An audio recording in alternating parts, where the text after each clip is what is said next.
Welcome back to Daily Driven Alpha. Right, today we've had to pull the gearbox out of the step nose, the coupe, and replace the clutch release bearing or the throw-out bearing. Doesn't matter what you call it, wherever you're at. And we just want to talk through the difference between buying an aftermarket bearing that's lasted about 12 months as opposed to spending the extra probably $30 odd and buying a quality original equipment manufacturer bearing. So we're just going to have a look at it now and just take you through a couple of the differences. First of all, we'll just show you the damage on the bearing itself. Terry, do you want to just pull that apart and let's have a look at that. This is what's the bearing itself. We changed this bearing about 12 months ago with a new clutch plate, and as you can see in there, there's about 9 bearings left, 9, 10 bearings in there. This bearing has completely collapsed.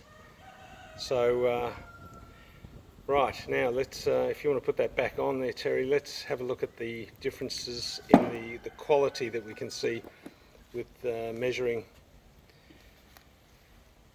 First of all, one of the things you'll notice straight up is have a look at the difference between the face that's bearing the pressure, right, on the quality bearing, as opposed to, have a look at that on the, you can see the difference there, right? That's quite a significant difference. So you can see that. The other difference that we've noticed is if you have a look at the actual case itself, the size and the quality of the case that we've got here. Right, now let's have a look at the aftermarket bearing. And this is the external diameter. You can see it's quite a few millimeters smaller, and the marking on this says 500 and the marking on this one here says 700. So what we've got is you've got a different size ring here on the race for the bearing that's facing the pressure plate. This one's larger, the casing is larger, and we dare say that your quality of your bearings and the amount of pressure and work that this bearing can take compared to this one will be greater, given that these often sit continuously against the pressure plate on a hydraulic clutch, so they're running all the time. If we turn them over and you have a look at both, you'll see on the surface of it they look relatively the same, but I think just looking at it from our perspective, the quality of the steel, you can see the difference. The internal diameter is the same on both of these, and the tooling fits the fork, it's the same, but it's the quality.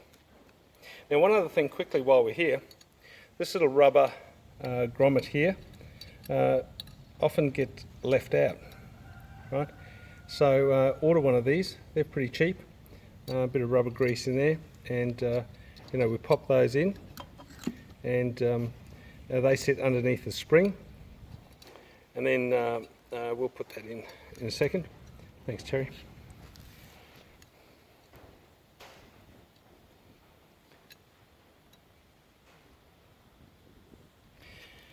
What that does is that helps seat itself across here on the pivot point, and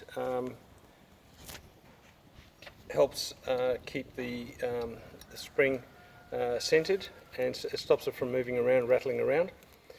So the other aspect is, there's been a lot of discussion, and I'll see these clips that hold the bearing in place in that tooled ring around. Once you put them on, there's a lot of guys in the forums who are talking about these popping off all the time, and I've seen people using tie wire to pull them together. Same idea, but we're just uncomfortable with having wire in here in case it breaks inside the mechanism. The last time we put this one in, we used a heavy-duty plastic zip tie to keep tension on the clip so it doesn't move, and it stayed in place. Our thinking is if you have the zip tie fail, at least it's plastic and there's probably less damage that could occur. But we didn't see any failures so far, and that's been driven daily for 12 months. That was pretty good. So when we go to put these in, it's not very complicated. Just adjust that, on it goes, and then you pop the spring in. Now, on the inside here, you just need to see there is a lip over here on the pivot point that the spring needs to go over. So that's one thing you do have to do. Make sure that this spring fits over this lip in here. So it goes onto the other side of this lip here and sits behind it like that. So you can do that from coming through on this side here with your fingers. Just pop it around, make sure it's clipped on nicely. It doesn't sit on, very firmly, but it's enough just to secure it. And once you've got it in place against the pressure plate, everything sort of holds itself together. So anyway, there's just a quick update on throwout bearings.